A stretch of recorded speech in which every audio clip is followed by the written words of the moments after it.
Hey everybody, how's it going out there? This is Luke Carnes with Carnes Constrictors. Wanted to make a video today on what I'm going to be breeding here in 2020 or 2021. Sorry I haven't posted a video in a few days or weeks. I had a brain fog on what exactly to post a video about. Right now I only have three females of their breeding size and two breeding size males, so besides feeding, which most people on YouTube and YouTube itself really kind of frowns upon, that's about all that's going on all the time. So I was thinking about possibly doing a feeding video, but right now I'm gonna weigh out my females and show them off and show you what I have planned for breeding in the 2021. And yeah, hope you guys enjoy. Yeah, okay. Here we are in front of my animal plastics. I forget exactly what they call it. It's the 70 series rack.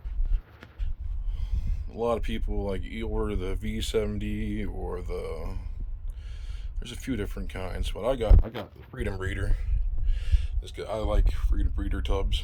I think they're one of the best. But yeah, this is the economy one. It's a little bit cheaper, open sided here.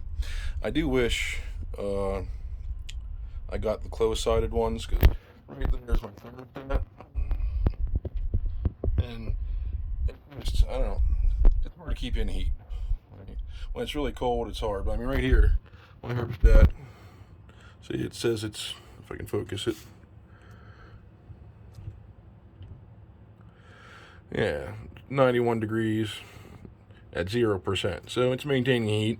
I keep my house at 70 to help with that and everything. But this right here is a Spider 100% Het Clown, sold to me. I'm proving her out this year. That is the big thing.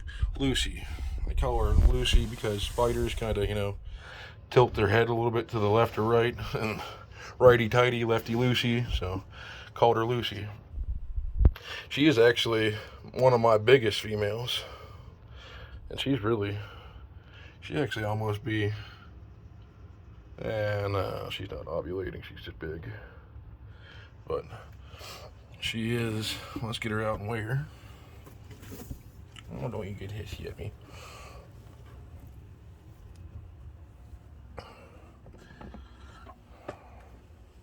Oh shit, gotta turn the scale back on.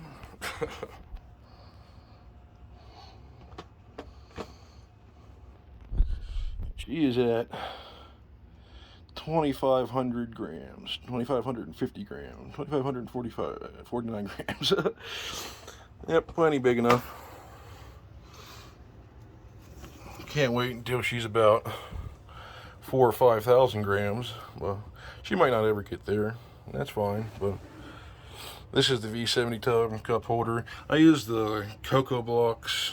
I actually like Reptichip a little bit better than the Cocoa Blocks, to be quite honest, but Cocoa Blocks is easier to come by and I think a little bit cheaper. So I like that.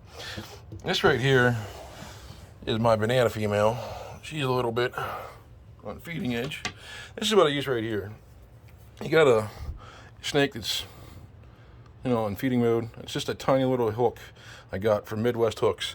And I don't even use the hook end. I use the tiny little rubber end. And all you gotta do is just touch her nose. And she goes back. She's fine. She's not gonna bite anybody. Not gonna attack anybody. Not gonna do anything. Just a great little snake. But she's a mouser. She only eats mice. So she doesn't like. So I bred her last year. She gave me 6 eggs. I think 2 of them were slugs. Well, I think one of them was a slug. One of them was a boob egg. The boob egg ended up not making it, and she's 1,400 grams. So some people would probably breed her. I know Miguel from Always Evolving Pythons would jokingly say that he's definitely breeding her this year. And possibly actually breed her this year, but I'm going to hold off, I think.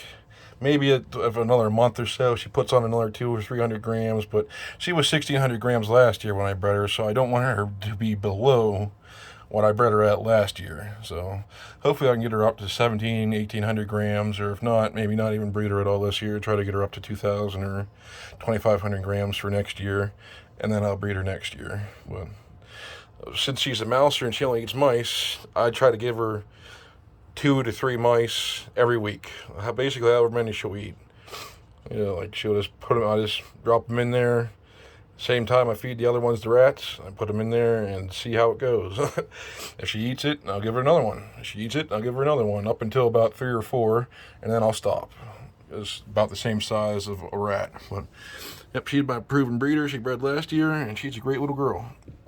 Moving on. Oops, sorry, girl. That's the other thing I don't like about the economy racks. When these tubs, they go in at angles and they hit that thing back there, and they hit that post right there on the corner with the tubs. If you don't have your tub lined up perfectly straight going back, and it startles the snakes, startles us sometimes. So sometimes it makes it a little bit difficult to close, but it's not that big a deal. This is my albino pinstripe Allie. She also bred for me last year. I paired her up this year with the male you guys are about to see. Trying to get some double het albino clowns. You see, 1,780 grams. So she's a little bit bigger than she was last year for me.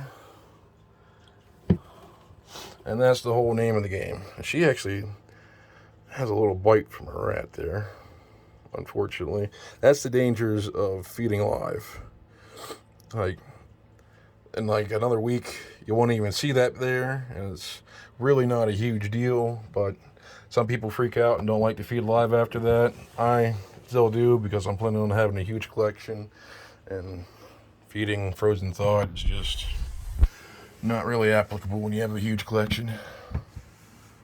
I'll pull this guy out and set him on the bed.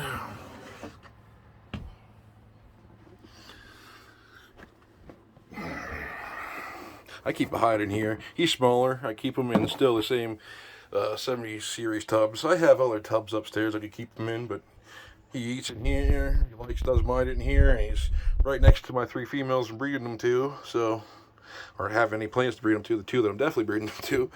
So why move them and make it difficult? But this is my pastel clown male that I got from BHB Reptiles, and that'd be Brian Barczyk at the Reptarium. Great, man. I think I got them on their Black Friday sale, so I probably got them like 30 or so % off. Has an awesome head stamp. Great pattern, coloration. Came, happy, healthy, great size. See how much he weighs now. He is at 962 grams, so he is more than breeding size ready male. My last male I bred last year, I think I was breeding him at 600 grams, and he actually bred all 3 females, no problem whatsoever.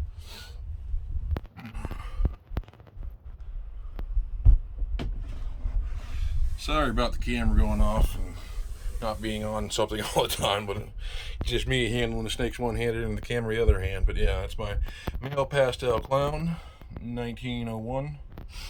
That's Allie, my albino pinstripe female, 1802 or 002. This would be Pepper, my banana. I put the numbers there just to make it easier, mostly because Morph Market said that they wouldn't advertise it as any new snakes if they didn't have identification number. So I started using identification numbers, and I'm probably going to continue to do it, and I might change the format. But right now, I didn't produce this animal, but I bought it in 2018, and it was the 3rd animal I bought. This one, 1801, the spider het clown female.